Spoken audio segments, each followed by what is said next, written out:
apapun pupuknya, kemudian merek apa saja yang dipergunakan, itu pun juga selera dari sahabat-sahabat tani semua. Yang terpenting adalah bagaimana sahabat-sahabat tani bisa memahami bahwa tanaman cabai itu mempunyai dua fase. Yang pertama adalah fase vegetatif, kemudian yang kedua adalah fase generatif. Kemudian sebelum tanaman cabai itu dibudidayakan, langkah yang pertama adalah memproses lahannya, berikan pupuk dasar, entah itu menggunakan pupuk kimia dan juga bisa ditambahkan dengan pupuk kandang yang sudah difermentasi. Kemudian jangan lupa taburkan kapur dolomit.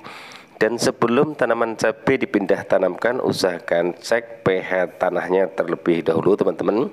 Idealnya pH tanah untuk budidaya tanaman cabai 6-7. Jadi insya Allah jika sudah mencapai itu, tanaman cabai akan tumbuh secara optimal. Kemudian siapkan 2 fungisida, kemudian 2 insektisida. Yang pertama adalah fungisida kontak dan juga fungisida sistemik. Kemudian yang kedua adalah insektisidanya, terserah teman-teman, yang penting berbeda bahan aktif. Kemudian yang ketiga yang perlu disiapkan adalah bakterisida, itu pun juga sangat penting sekali karena tanaman cabai juga sangat rawan sekali terkena jamur, bakteri, dan juga virus-virus yang lainnya. Buat teman-teman yang baru menemukan channel saya Heri Petani Indonesia, jika menyukai video saya silahkan like, komen, dan subscribe. Jika tidak menyukai silahkan di skip saja, karena niat kami di sini hanya ingin berbagi pengalaman, sharing pengalaman saya pribadi, semoga bermanfaat.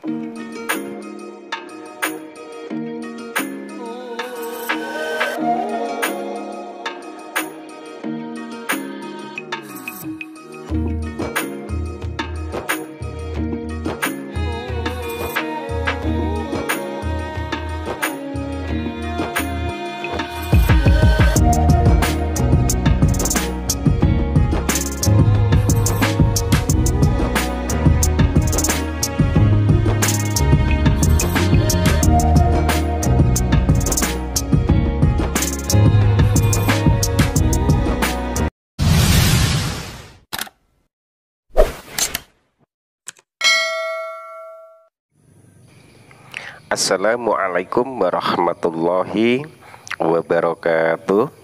Bismillahirrahmanirrahim.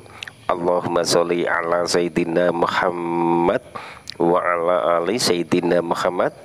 Berjumpa kembali dengan saya Heri Petani Indonesia. Mari kita belajar bersama teman-teman, karena saya pun juga masih tahap pembelajaran untuk bercocok tanam ataupun berkebun. Di sini saya ingin berbagi tips dan juga berbagi pengalaman dengan sahabat-sahabat tani semua mengenai bagaimana tata cara melakukan penyepraian dengan dosis yang tepat. Mungkin seperti itu tujuan kami. Langkah-langkah yang harus dilakukan untuk budidaya tanaman cabai yang sudah sering saya bilang, yaitu dengan memproses lahannya. Kemudian setelah itu adalah cek pH tanah menggunakan pH meter. Tujuannya agar mendapatkan pH yang ideal di antara 6-7. Kemudian langkah-langkah untuk penyepraian menggunakan fungisida ataupun insektisida. Untuk perawatan tanaman cabai ini, saya yang pertama melakukan penyepraian itu menggunakan insektisida teman-teman. Itu dengan dosis 1 sendok makan. Saya biasa menggunakan insektisida yang pertama adalah Abasel, kemudian yang kedua adalah Risotin. Penyepraian pertama saya biasanya menggunakan Risotin dulu teman-teman, itu dengan dosis 1 sendok makan. Kenapa saya hanya menggunakan 1 sendok makan? Karena jika penyepraian pertama sudah menggunakan 2-4 sendok, nanti biasanya hama kutu-kutuan ataupun ulat itu akan kebal dengan insektisida tersebut. Kemudian penyepraian yang kedua, saya lihat cuaca dulu. Jika cuaca diguyur hujan setiap hari, saya menggunakan intervalnya itu 5 hari sekali. 5 hari kemudian saya lakukan penyepraian menggunakan fungisida. Fungisida yang saya pergunakan adalah fungisida sistemik untuk penyepraian yang pertamanya.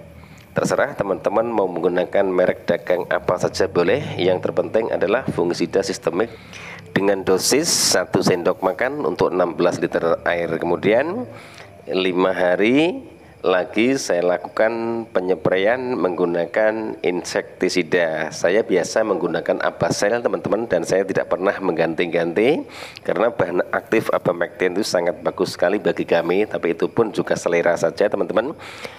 Dengan dosis 1 sendok makan untuk 16 liter air, saya selalu menggunakan 1 sendok makan di saat tanaman itu di fase vegetatif. Kemudian 5 hari lagi saya menggunakan fungisida kontak. Fungisida kontak pun saya juga menggunakan 1 sendok makan. Untuk bakterisidanya teman-teman, itu biasa saya lakukan lewat pengocoran. Itu saya rolling dengan fungisida kontak. Rollingannya bisa saya tambahkan pupuk kimia dan juga bisa saya tambahkan asam humat power soil. Rollingannya biasanya intervalnya 5 hari sekali juga jika cuaca sedang diguyur hujan setiap hari.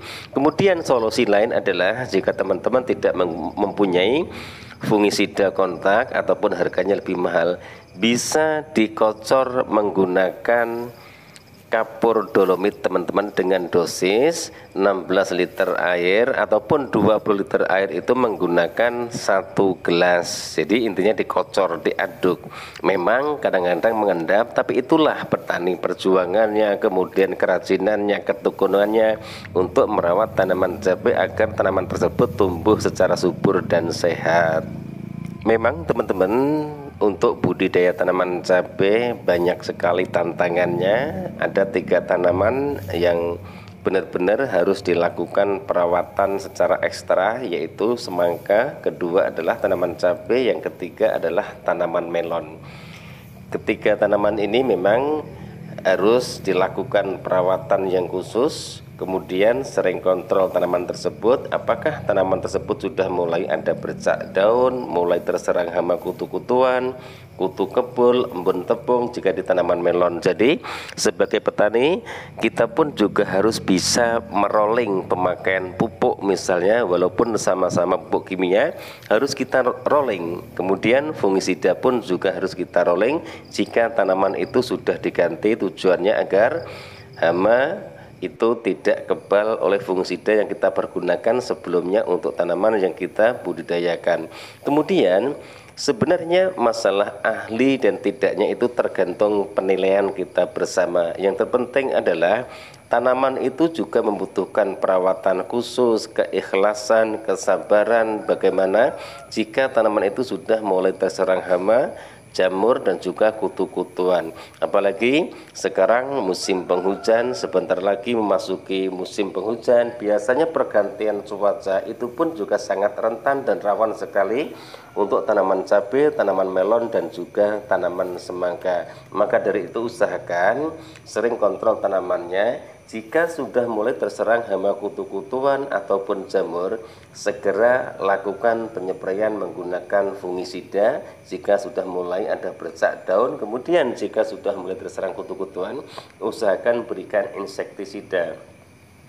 Untuk insektisidanya teman-teman tidak harus menggunakan seperti apa yang saya pergunakan. Kemudian untuk kalsiumnya dan nutrisinya pun juga tidak harus sama, bisa diganti. Misalnya di daerah teman-teman semua adanya MKP, kemudian KNO3 warna putih, itu pun juga bisa digantikan sebagai pengganti Kalinet.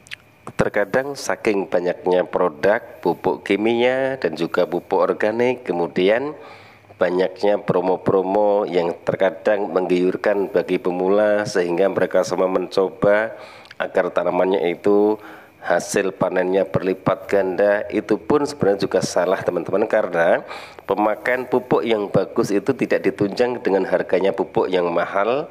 Kemudian yang kedua adalah usahakan interval yang diberikan untuk tanaman itu selalu konsisten. Kemudian dosis yang diberikan itu selalu tepat, dosisnya tidak terlalu tinggi, tapi sesuaikan dengan kebutuhan tanaman yang kita budidayakan. Insya Allah tanaman teman-teman semua akan tumbuh secara subur, kemudian tanamannya sehat dan bisa menghasilkan buah-buah yang lebat. Selalu ditanyakan, apakah mungkin tanaman yang dipupuk menggunakan pupuk yang murah bisa berbuah lebat? Jawabannya pasti bisa, teman-teman. Kita kembali ke petani-petani yang dulu mereka semua hanya menggunakan pupuk kimia, pupuk urea, kemudian SP36 Seed A. Tanamannya subur-subur semua. Jadi intinya pemakaian pupuk itu adalah suatu selera, teman-teman, tergantung. Yang penting dipahami adalah dua fase, fase vegetatif dan fase generatif.